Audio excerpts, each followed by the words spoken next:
आज हम कथा में 7वां और 8वां अध्याय कहने जा रहे हैं। इसमें नारद जी व्रत के बारे में बता रहे हैं कि व्रत के क्या क्या नियम होते हैं।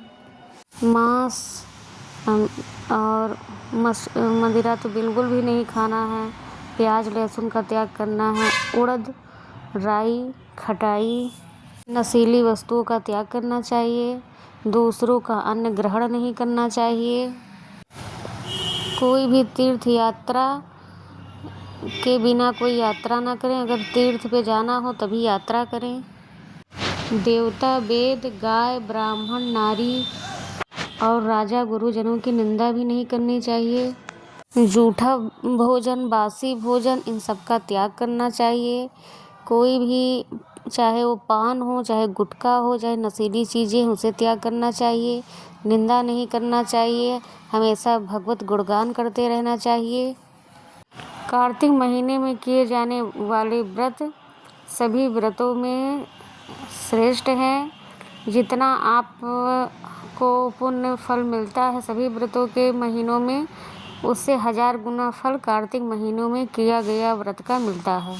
इस प्रकार मनुष्य की अंगरक्षक करते हैं, उसी तरह हमारी रक्षा भगवान विष्णु स्वयं करते हैं।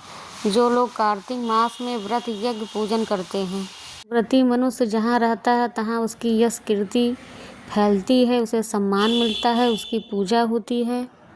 उसके जहाँ वो निवास करता है, वो व्रती इंसान, वहाँ पे कोई भी भूत पिशाच आदि नहीं आ सकता।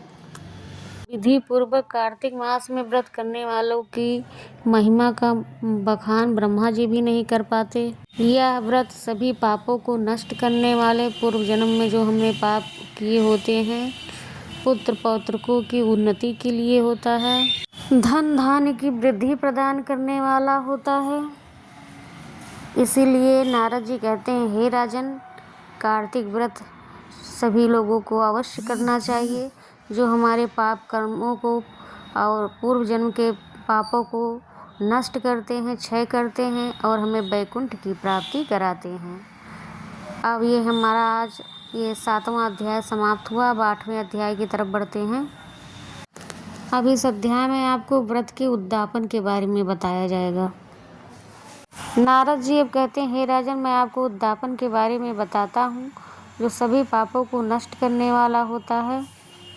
कार्तिक व्रत का पालन करने वाला मनुष्य कार्तिक शुक्ल चतुर्दशी को वो मनुष्य व्रत की पूर्ति और भगवान विष्णु की प्रीति पाने के लिए उद्यापन करें। तुलसी के ऊपर एक सुंदर मंडप बनवाएं। केले के खंभे बनाएं। नाना प्रकार की धातुओं से उस मंडप को सजाएं। मंडप के चारों तरफ दीपों को सजा कर रखें और बंदरवारों से सुशोभित 4 दरवाजे बनवाएं और मंडप को सुगंधित फूलों से और चंवर को सुशोभित करें। जो आपने वो मंडप चारों बनवाया है, और जो मंडप पे आपने द्वार बनाया है उस पे मिट्टी के द्वारपाल बनाएं। द्वारपाल की आप पूजा करें। उनके नाम इस प्रकार हैं, जय, विजय, चंड, प्रचंड, नंद, सुमंद, कुमुंद, कुमदाच। इन्हें दो दो के क्रम से स्थापित कर भक्तिपूर्वक पूजन करें। तुलसी के जड़ के समीप सर्वतोभद्र मंडल बनाएं। उसके ऊपर पंचरत्न से सुशोभित कलश का स्थापना करें। कलश के ऊपर शंख चक्र गदाधारी भगवान विष्णु का पूजन करें। भक्तिपूर्वक उस तिथि में उपवास करें। रात्रि को कीर्तन भजन करें। जो भगवान विष्णु के लिए रात्रि जागरण करते समय भगवत पदों का चिंतन करते हुए उनका गायन करते हैं, वो सैकड़ों जन्मों की पाप राशि से मुक्त हो जाते हैं। जो भगवान का रात भर जाग कर कीर्तन करते हैं, उन्हें असंख्य गोदान का फल मिल जाता है।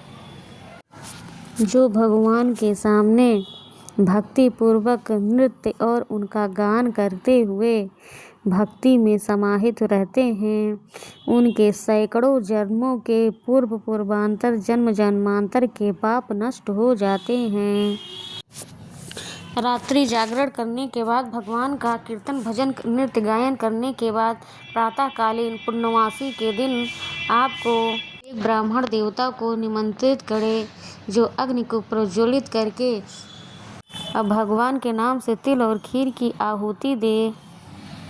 फिर विधिवत आप जितने भी ब्राह्मण देवता हैं सबको आप भोजन कराएं और यथाशक्ति दक्षिणा दें और क्षमा प्रार्थना करें कि आप सब ब्राह्मण देवताओं की अनुकंपा से मेरे ऊपर भगवान श्री हरि विष्णु की कृपा बनी रहे और इस पूजा के द्वारा की गई मेरी सारी मनोकामनाएं पूर्ण हो और मुझे वैकुंठ वास मिले, श्री हरि के चरणों में वास मिले। ये कहते हुए सबसे जितने ब्राह्मण देवता हैं उनसे प्रार्थना करें।